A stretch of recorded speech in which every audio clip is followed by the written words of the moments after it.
na guys, oh, ang ating nagawa.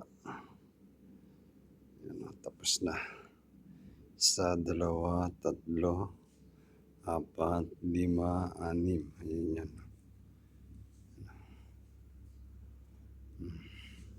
Tapos yung mga hagdanan tapos na. Ang bowling tapos na rin. Yan, oh.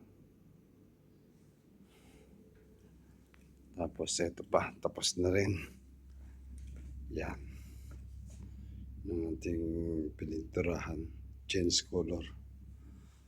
Tapos ito na naman yung cabinet. Binakbak. Tinanggal yung salamin. Ganda-ganda na nga. Tignan mo yung salamin niya. Ganda-ganda. Baklasin mo yung salamin. Patihan mo. Tapos lagyan mo ng pintura. Yan guys. Masalap. Easy.